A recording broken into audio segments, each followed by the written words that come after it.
friends, students, and thinkers, we dedicate our time today to an essential diagnosis, a look inward at the core behavioral pathologies that obstruct our progress.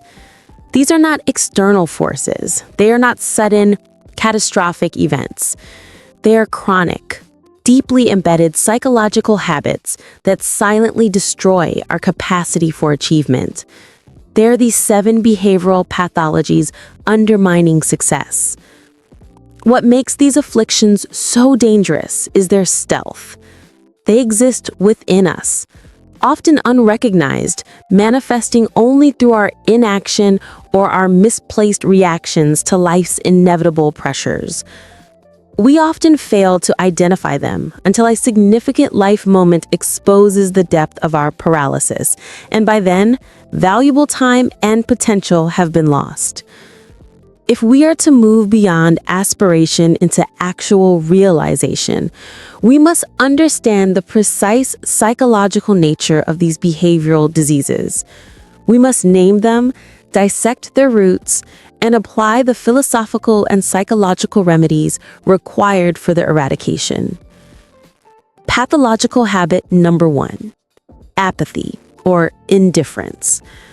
The first of these self-destructive patterns is apathy, or profound indifference.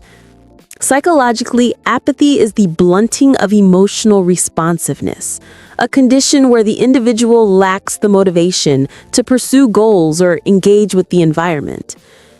It is often a defense mechanism, a way to avoid the pain of disappointment by preemptively refusing to care. The result is a life lived in neutral, lacking drive, purpose, or intensity. Apathy represents a surrender of will. In the grand scheme of human psychology and achievement, this lack of commitment is a profound tragedy, for it means the individual has voluntarily exited the field of play. They are passively waiting for circumstance to deliver a destiny, rather than actively forging one. The cure for apathy requires a reawakening of the will. It begins with the radical choice of full engagement. This is not an emotional feeling. It is a behavioral discipline. It means choosing to invest completely in the task at hand, regardless of its perceived importance. This discipline reconnects the individual to the process of living and the immediate feedback loop of effort and consequence. When you choose full engagement, you break the cycle of emotional detachment and begin to generate the necessary psychic momentum required for all significant human achievement. A life of purpose is built not on passion found, but on a commitment chosen and relentlessly acted upon. Pathological habit number 2 is analysis paralysis, or indecision. The second behavioral affliction is indecision, often manifesting as analysis paralysis. This is the state where the fear of making a wrong choice is so overwhelming that it prevents any choice from being made at all. The underlying psychological mechanism is a perfectionistic desire for absolute certainty in an inherently uncertain world. The indecisive individual is trapped in a mental loop, endlessly weighing scenarios and calculating variables.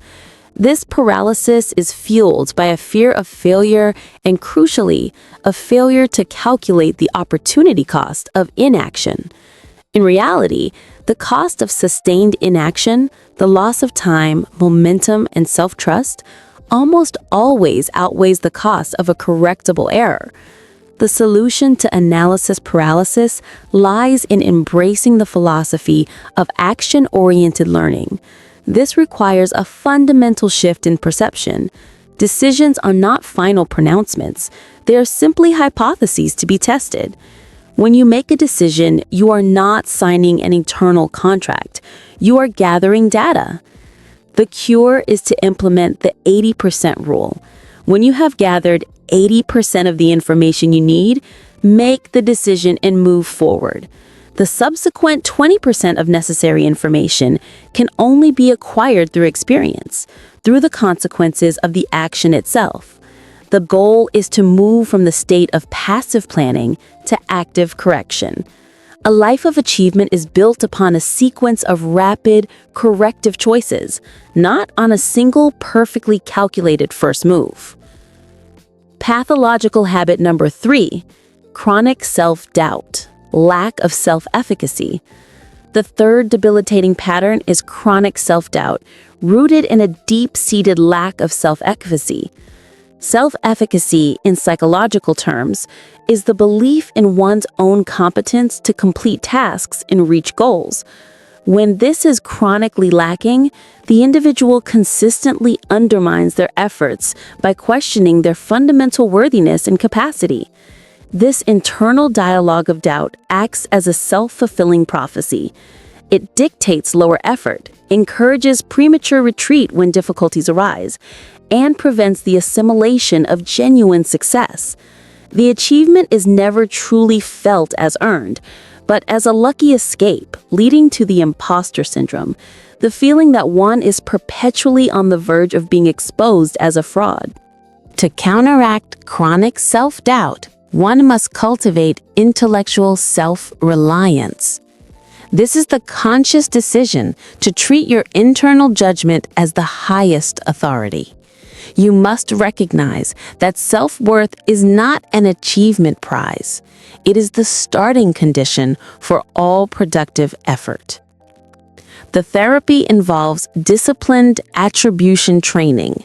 When you succeed, consciously and repeatedly attribute that success to your effort and skill, internalizing the achievement.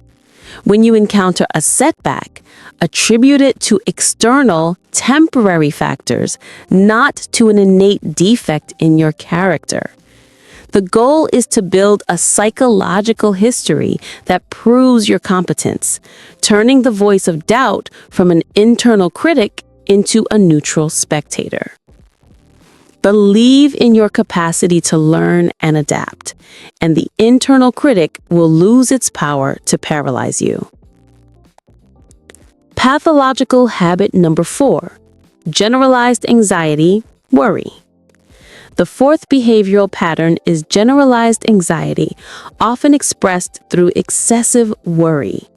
Worry is a cognitive preoccupation with potential future threats that are highly improbable or entirely beyond one's control.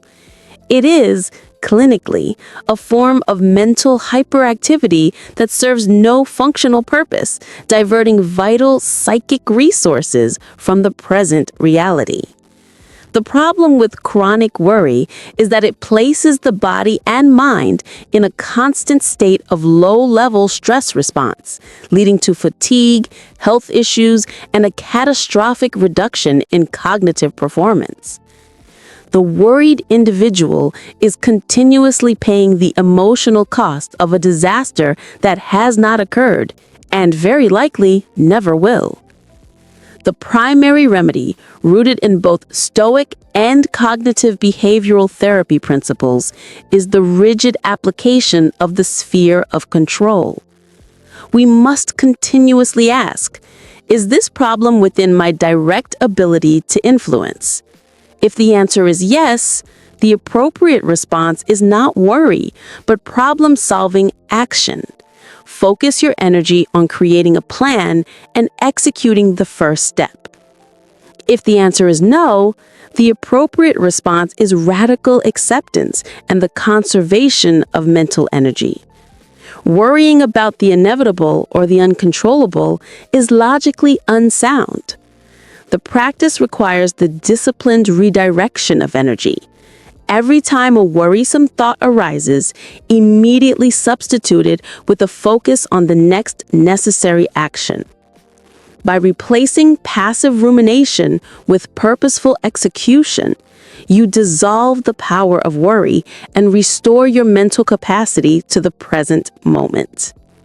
Pathological habit number 5, pathological risk aversion, overcaution. The fifth destructive behavioral pattern is pathological risk aversion, the pathological need for extreme overcaution. This goes beyond prudence and becomes a debilitating fear of exposure, change, or potential loss. This pattern dictates that the risk of stepping out of one's comfort zone is always greater than the risk of stagnation. The individual afflicted by this pattern spends their life seeking psychological insurance against every contingency, delaying every large decision until a mythical moment of perfect safety arrives. This is based on a flawed premise, the belief that life offers a safe harbor free from risk. In truth, life is intrinsically a risky venture, and the longest-term risk is always the opportunity cost of timidity, the massive wealth of experience, growth, and achievement forfeited for the sake of emotional comfort. The psychological breakthrough required here is the understanding of the universality of risk. Every successful human enterprise, economic, relational, or personal, occurs at the boundary of known capacity. Growth is always uncomfortable and always precedes safety. It never follows it. The remedy is to practice calculated exposure. This does not mean recklessness.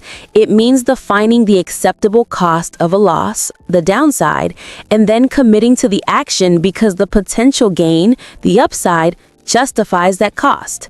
It requires the courage to say, I accept the inevitable uncertainty and I move forward anyway.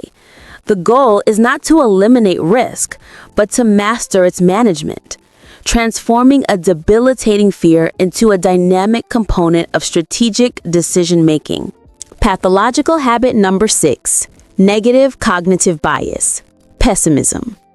The sixth behavioral pathology is negative cognitive bias, or chronic pessimism.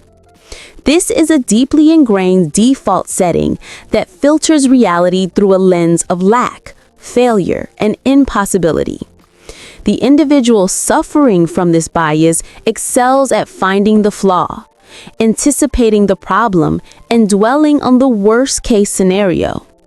Psychologically, this is often linked to learned helplessness, where the individual has learned through repeated past experiences that their actions do not control outcomes, leading to a permanent expectation of failure.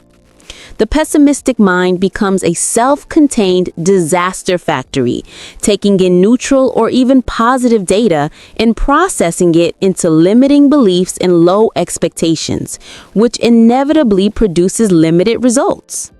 The critical concept for overcoming this is cognitive restructuring.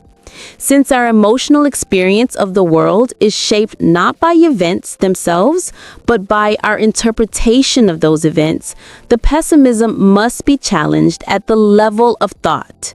The therapy involves becoming the gatekeeper of the mind. One must apply extreme vigilance over internal and external inputs. When a negative thought arises, it must be immediately subjected to evidence-based questioning. Is this thought factually true? Does it serve a constructive purpose?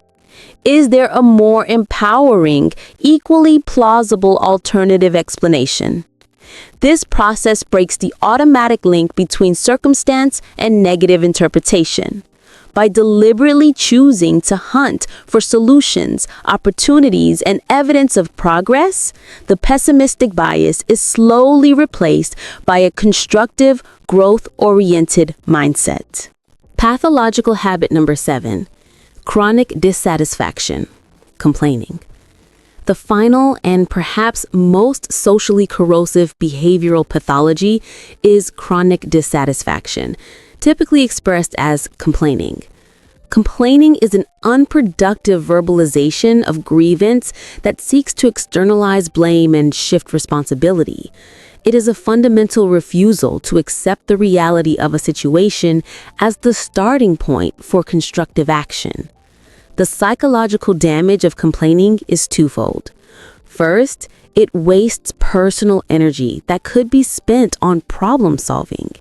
Second, and more importantly, it cements the victim mentality, reinforcing the belief that one's circumstances are controlled by outside forces and that personal agency is irrelevant. This is a profound surrender of power, disguised as an emotional release. The curative practice is the immediate and radical implementation of absolute accountability. This means eliminating all non-solution-oriented language. When a challenge arises, the internal and external dialogue must immediately pivot from who is to blame or why me to what is the first step I can take to influence this situation. Accountability is the antidote to the victim state. It requires the maturity to accept that whether you caused the problem or not, you are the only person responsible for your reaction to it. Give up the habit of murmuring, which serves no purpose other than to drain your emotional capital. Instead, choose the language of strategy, of learning, and of self-determination. We have now named, dissected, and provided the philosophical remedies for these 7 behavioral pathologies: apathy, analysis paralysis, chronic self-doubt, generalized anxiety, pathological risk aversion, negative cognitive bias, and chronic dissatisfaction. Understand that these are not permanent character flaws. They are learned, habitual responses, and what is learned can be unlearned. The battle for success is fought first and foremost on the terrain of the mind.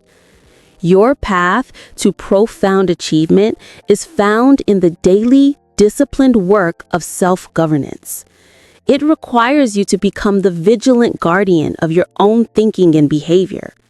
Commit fully, act quickly, believe in your capacity, manage your fear, accept the necessity of risk, think constructively, and speak accountably. By mastering these internal forces, you unlock the boundless potential that resides within you, ready to be translated into tangible results in the world. The time for passive existence is over.